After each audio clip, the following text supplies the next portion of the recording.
ఎక్కువ కళ్యాణ్, మదీను, కొన్ని పాటలు నామదేవ్ తాత చేస్తాడు, నవీన్ సాంబారి చేస్తాడు, ఇప్పుడు తమ్ముడు అని గణేష్ చేస్తున్నాడు కొన్ని పాటలు, అందరు చేస్తారన్న. ఓకే. అంటే ఎక్కువ నా స్టార్టింగ్ పీరియడ్ అంతా కళ్యాణ్, మదీన్ వీళ్ళతోనే నా పాటలన్నీ వాళ్ళే అని ఒక పాట రాసే దగ్గర నుంచి కంప్లీట్ అయ్యేంత వరకు ఆ పాటలలో ఎంతమంది ఇన్వాల్వ్ కావాల్సి వస్తుందన్న? ఏ సెక్టార్ వాళ్ళు అందులో ఇన్వాల్వ్మెంట్ ఉంటుంది? అంటే రాయడము ఒక అతను, పాడడం ఒక అతను, దానికి కోరస్ ఇవ్వడానికి ఇద్దరు ముగ్గురు కావాలి, ఆ స్టూడియో సౌండ్ ఇంజనీర్ కావాలి, ఆ పాటకు మ్యూజిక్ చేసేటైనా ప్రోగ్రామర్ కావాలి. ఓకే. దగ్గర దగ్గర ఒక 10-12 మంది ఇన్వాల్వ్ అవుతారు. ఇన్ని పాటలు రాశారు కదా ప్రసాద్ అన్న, మీరు ఎప్పుడన్నా మీరు పాటలు బాధపడుతూ రాసిన సందర్భాలు, బాధపడుతూ నిజంగా ఈ పాటను రాయాలి మనకు ఆ బాధ వచ్చింది కాబట్టి అని అనుకునే అటువంటి సందర్భాలు ఏమైనా ఉన్నాయా? ఉన్నాయి. ఫిలాసఫికల్ సాంగ్స్ అని అట్రాసినాయి నేను. ఓకే. నేను గొప్ప, నేనే గొప్ప, ఓకే, అవతలోడు అని బతికింత వాడింత, నేనే తోపు అనే కొన్ని సందర్భాలు నన్ను బాధ పెడతాయి. ఓకే, చాలా హర్ట్ చేస్తాయి. అరే ఏం తీసుకొని వచ్చినవురా బాయ్ వీడికి అంటే. నేను గొప్ప చెప్పుకోవట్లేదు. చాలామంది నన్ను ఏమంటారంటే, నువ్వు ఇంత పేరు వచ్చింది, నువ్వు ఇంత సింపుల్గా ఎందుకుంటావు అని అంటారు. నేను అదే అడుగుదాం అనుకున్నా. నేను సింపుల్గానే ఉంటా అన్న, బండి మీదనే తిరుగుతా, నాకు కారు ఉంది. బండి మీద 2018లో నేను కారు కొనుక్కున్నా, షిఫ్ట్ చిన్న కారే.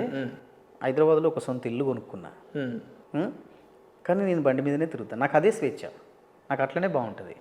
అంటే మన ముందు బిల్డప్లు ఇచ్చుకుంటూ చిన్న పేరు రాగానే ఇంత చెప్పుకోవడం, మనము ఫలాందిరా ఇది అని చెప్పితే ఇది నేర్చుకొని మళ్ళీ అదే మనకు రిటర్న్ చెప్పడం, నీకేం తెలుసు నాకు తెలుసు దాని గురించి అన్నట్టుగా మాట్లాడడం, ఇలాంటి కొన్ని అంటే చిన్న చిన్న సందర్భాలు ఉంటాయి. కొన్ని చాలా చిన్న చిన్న ఏ మనిషి అయినా ఇంత పెద్ద సందర్భానికి ఇంత పెద్ద ముచ్చటకు బాధపడాడు, నా చిన్న మాటకే బాధపడతాను. ఇదైతే నేను అట్లా బాధపడిన సందర్భాల్లో రాసిన పాటలే ఫిలాసఫికల్ సాంగ్స్. నాది నాది అంటావు నరుడా, నీదంటూ ఏమిటిడా, నీ అంట వచ్చేది ఏమిటిరా, ఓకే, బొందల గడ్డల జానెడు జాగ కావాలిరా, ఎకరాలు నీ వెనక రావు కదా, ఇట్లా రాసిన పాటలు. ఏదున్నా నీదైతే కాదు, ఏది రాదు నీతో పాటు, ఇట్లా చాలా పాటలు ఉన్నాయి ఫిలాసఫికల్ సాంగ్స్. ఇంకా చాలా ఉన్నాయి వచ్చేటి, అవి ఇంకా భవిష్యత్తులో కూడా వస్తుంటాయా? చాలా ఉన్నాయి అవి. అట్లా బాధపడి రాసిన సందర్భాలు ఆ సాంగ్స్ ఉన్నాయి. సామాజిక స్పృహతో రాసిన పాటలు అయితే, బాగా బాధపడి రాసిన పాట అయితే అమ్మ పాట. ఓకే. బాగా అంటే మనం బండి మీదనో కారు మీదనో పోతున్నప్పుడు సిగ్నల్స్లలో ముసలోళ్ళు కూడా అడుక్కుంటుంటారు. అవును, చేయి చాపి, వయసు పైబడిన వాళ్ళు. కొంతమంది భార్యాభర్తలు అడుక్కుంటూ ఉంటారు ముసలోళ్ళు, కొంతమంది తల్లి ఒకతే అడుక్కుంటూ ఉంటుంది, ఎక్కడో దాని మీద పడుకొని ఉంటుంది, చచ్చిపోయి ఉంటుంది, అసలు పట్టించుకుంటూ వాళ్ళు ఉండరు. మరి వాళ్ళు కన్న పిల్లలు ఏమైపోయారు? ఇప్పుడు వాళ్ళు కానీ కష్టపడి ఇంత పెంచి చేసిన తర్వాత, ఇప్పుడు అన్న సమాజంలో ఎట్లుంటుందంటే అన్న, వయసులో ఉన్నప్పుడు తల్లిదండ్రులు కొంత చూపిస్తారన్న, కొడుకు మీద చూపిస్తారు, కొడుకు చేసుకున్న పిల్లం మీద చూపిస్తారు. వాళ్ళు వయసులో ఉన్నారు కాబట్టి, వాళ్ళ తల్లిదండ్రికి ఆ బాధ్యత ఉంది కాబట్టి బాధ్యతతో తిడతారో, లేకపోతే కావాలని కోడల్ని అంటారో, ఆ మాటలిని తల్లిదండ్రిని వాళ్ళు ముసలు అయిన తర్వాత వాళ్ళని ఇబ్బంది పెట్టడం అనేది పాపం అన్న, చాలా పాపం అది. వాళ్ళు ఇప్పుడు రేపు రోజున మనం కూడా ముసలోళ్ళం అయిపోతాం, మన పిల్లలు కూడా మనల్ని రోడ్డు మీదనే వదిలేస్తారు, సాలెనక సాలు తప్పదని అంటారు. అట్లా బాధపడి రాసిన పాట అయితే అమ్మ పాట అన్న. రాయిని పూజించే మనసే మనకుందనే పాట బాగుంటుంది. ఒకసారి మీ నోట హిట్ పాట అది. రాయిని పూజించే మనసే మనకుంది, అమ్మను ప్రేమించే గుణమే లేకుంది, దైవం యాడుంది కను తెరవని మానవుడా, కళ్ళెదుటే నిలిచింది గమనించవు ఎందుకురా, 9 నెలలు బరువనక భారం మోసిందెవరయ్యా, పురిటి నొప్పులను ఓడించి పురుడు పోసినది ఎవరయ్యా, నువ్వు కడుపుల కదలంగా మురిసినదమ్మేరా, రాయిని పూజించే మనసే మనకుంది, అమ్మను ప్రేమించే గుణమే లేకుంది. అంతస్తులు ఆస్తులు అంటూ సమయం విలువైనది అంటూ విలువలనే వదిలేస్తివిరా, కన్నులను విడిచేస్తివిరా, విలువలనే వదిలేస్తివిరా, కన్నులను విడిచేస్తివిరా. మన కొరకే కరిగిపోయిన తల్లిని గుర్తించవు కదరా, భుజములపై ఎత్తి మోసిన తండ్రికి విలువీయవు కదరా, భుజములపై ఎత్తి మోసిన తండ్రికి విలువీయవు కదరా.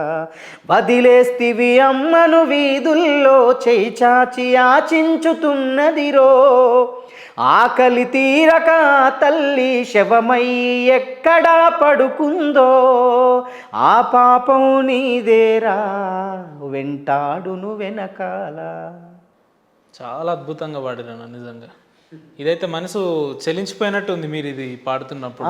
నేను నిజంగా ఆ సందర్భాన్ని చూసి రాసిన పాటే అది. ఇప్పుడు కనపడని రాయిని పట్టుకొని మొక్కుతావు, అవును, తల్లిని మొక్కుతే ఏమవుతుందన్న? తప్పేముందన్న? ఆ తప్పైతే కాదు కదా. మనకు జన్మనిచ్చింది, పెంచిళ్ళు పేషించిళ్ళు, కష్టపడ్డరు, వాళ్ళు తినలేదు మనకు తినిపెచ్చిళ్ళు. అంటే చాలా సందర్భాలు ఉంటాయి అన్న. చాలా సందర్భాల్లో ఆ పాట రాస్తున్నప్పుడు నాకు గుర్తుకొచ్చిన సందర్భాలు చాలా ఉన్నాయి. ఇప్పుడు మా ఇల్లు పెంకటిల్లు ఉంటుండే. మా ఇల్లు పెంకటిల్లు ఉంటే మేము చిన్నపిల్లలం, వర్షాకాలం ఫుల్ వర్షంలో అర్ధరాత్రి మా నాన్న పైకెక్కి ఇల్లు గురుస్తూ అంటే పెంకలు చదురుతుండేది.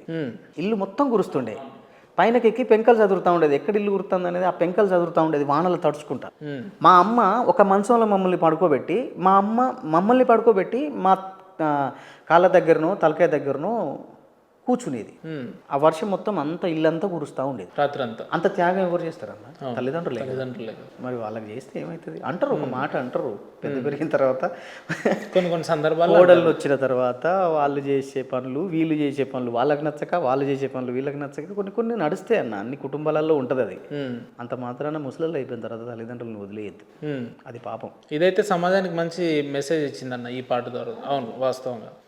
కానీ ఇందాక ప్రసాద్ అన్న, ఇందాక మీరు మాట్లాడుతూ మా అమ్మ నాన్నల పెంకటిల్లు ఉండే, వర్షం పడితే నీళ్లు ఊరుస్తుండే అన్నారు కదా. పెంకటిల్లులో పడుకున్న ప్రసాద్ అన్న ఈరోజు బీఆర్ఎస్ పార్టీలో అత్యంత కీలక సింగర్గా, రైటర్గా పేరు పొంది 100 కోట్లు సంపాదించిండు, లక్షలు కూడా 100 కోట్లు సంపాదించిండు అని అంటారు. ఎంతవరకు వాస్తవం? ఎందుకు నవ్వొస్తుంది మీకు ఆ క్వశ్చన్ వినగానే? నాకు ఇలాంటి క్వశ్చన్స్ హైదరాబాద్లో బంగ్లాలు తీసుకున్నారు, పెద్ద పెద్ద కార్లో తిరుగుతున్నాడు, పెద్ద పెద్ద నాయకులతో సత్సంబంధాలు ఉన్నాయి, పార్టీలో జరిగే సాంస్కృతిక కార్యక్రమాలన్నిటికీ కూడా వారే భుజాల మీద వేసుకొని నడిపిస్తారు అని చెప్పి ఒక వాదన కూడా ఉంది. అనుకోని అన్న, వాస్తవమా అది అంటున్నా? అనుకోని మంచి వాస్తవమా అంటున్నా. విషయం చెప్తా పాటు అంత సీన్ ఏం లేదు, అన్ని కార్లు కూడా ఏం లేవు. లేదు, మీరు నవ్వి క్వశ్చన్ ని డైవర్ట్ చేస్తుర్రేమో అంటున్నా. అంటే జనాలు అనుకున్నది కిందికి రా, సెల్లార్లో నా కార్ పార్కింగ్ చేసిన, నాదేం కారో చూద్దు నువ్వు. Banjara Hills road number 12 NBT Nagar లోకి రా, నా ఇల్లు చూపిస్తా. ఎక్కడ ఉన్నారన్నా? బంజారాయిల్స్ రోడ్ నెంబర్ ఉంటున్నారు. ఎక్కడ ఉంటున్నారు? బంజారాయిల్స్. ఇంకోసారి ఎక్కడ ఉంటున్నారు? రోడ్ నెంబర్ వెంకటిల్లు నుంచి బంజారా హిల్స్ కి అదే ఎట్లొచ్చిర్రు అంటున్నా. ఇదే క్వశ్చన్ నేను అడిగేది. Banjara hills only Banjara hills లేదు, బంజారా హిల్స్ కింద బస్తీలు ఉన్నాయి, అది గమనించాలి. అంటే మీరు ఆ బస్తీలో ఉంటారని చెప్తున్నారా తెలివిగా? ఓకే. 2015 నుంచి నేను ఒకటే ఇంట్లో ఉంటున్నా, NBT Nagar, Banjara hills road number 12 NBT Nagar. ఉన్నారు మీరు ఎందుకన్నా కాలనీ పేరుతో సహా చెప్తున్నారు? అక్కడే ఉంటున్నా కాబట్టి. 2015 నుంచి అక్కడే ఉంటున్నా, నా పోస్టల్ అడ్రస్ అదే. నాకు ఏ లెటర్ వచ్చినా ఆడికి రావాల్సిందే. యూట్యూబ్ నుంచి ఈ సిల్వర్ బటన్స్ రావాలన్నా ఆడికి రావాల్సిందే, ఆ అడ్రస్కి రావాల్సిందే. కార్ పార్కింగ్ ఉండదు. ఇలా కార్ ఎత్తుకపోతారు పోలీసు వాళ్ళు, అక్కడ తిరుగుతున్నారు ట్రాఫిక్ పోలీసు వాళ్ళు. కార్ ఎత్తుకపోతారా, నీ దగ్గర కార్ వేసుకొని వచ్చిన, లేకపోతే బండి వేసుకొని వద్దు. నేను మీరు ఏదో నవ్వుతున్నారు కానీ సీరియస్ చెప్పండి అన్న. బీఆర్ఎస్ పార్టీ పట్ల ఆర్థికంగా బాగా బలపడ్డాడు ప్రసాద్ అన్న అని అంటారు. లేదన్న, అంటే ఇప్పుడు అన్న కోట్లు అయితే ఎవరు ఇయ్యరు కదన్న. ప్రోగ్రామ్ చేసినప్పుడు ఇన్ని డబ్బులు ఇస్తారన్న. ఇప్పుడు పిల్లలకి ఇయ్యంగా పోగా నాకు లీడ్ చేసినందుకు నాకు 10,000 మిగులుతాయి కావచ్చు ఎక్స్ట్రా, అంతకంటే ఎక్కువ ఏముండదు. 10,000 10 కోట్ల? 10 కోట్ల 10 కోట్లు ఉంటే నేను హైదరాబాద్లో ఉంటానన్నా, నీకు అర్థం కావట్లే. ఎందుకు ఇప్పుడు 10 కోట్లు ఉన్న హైదరాబాద్లో? ఇప్పుడు ఉన్న వాళ్ళంతా నేను ఉండను, వాళ్ళు వేరు నేను వేరు. ఎక్కడ ఉంటారు మీరు? 10 కోట్లు నాకు ఉన్నాయి అనుకో, 10 కోట్లు నా దగ్గర ఉంటే హైదరాబాద్ వదిలేసి నేను ఊరికి పోయి హ్యాపీగా మంచిగా ఒక 5-6 ఎకరాల భూమి కొనుక్కొని వ్యవసాయం చేసుకుంటుంటా. అది ఇష్టం నాకు. ఊర్లో ఉందన్న వ్యవసాయం ఉందా? ఎన్ని ఎకరాలు ఉంది? 28 గుంటలు ఉంటుంది అన్న. ఎంతమంది అన్న మీరు అన్నదమ్ములు? ఎంతమంది? అంత కలుపుకొని 2 ఎకరాలు ఉంటుంది అంతే. అన్నదమ్ములు అన్ననా తమ్ముడు? అన్న. ఏం చేస్తాడు అన్నవారు? అన్న ఇక్కడే చిన్న కంపెనీలో జాబ్ చేస్తాడు. చెల్లె కూడా ఇక్కడే. అయితే బీఆర్ఎస్ కార్యకర్తలు ఉన్నట్టు ఆలోచనలు ఉన్నట్టు పెద్దగా ఆస్తులు ఏం సంపాదించుకోలేదు మీరు పార్టీ పేరు చెప్పి? పార్టీ పేరు చెప్పేది ఏం సంపాదించుకోలేదన్న వాస్తవం. నేను కొంత వెల్ సెటిల్డ్ అని చెప్పట్లేదు, కొంత సంపాదించుకున్నా మీ శ్రమతోటి. నా శ్రమతో నా యూట్యూబ్ ఛానల్స్ మీద నేను సంపాదించుకున్నా. నేను పాటలు రాసుకుంటూ వచ్చిన పైసలతోనే చిన్నది ఒక ఇల్లు కొనుక్కున్నా ఇక్కడ. ఊళ్ళో ఒక 2 ఎకరాల పొలం కొనుక్కున్నా. అంతే. ఇక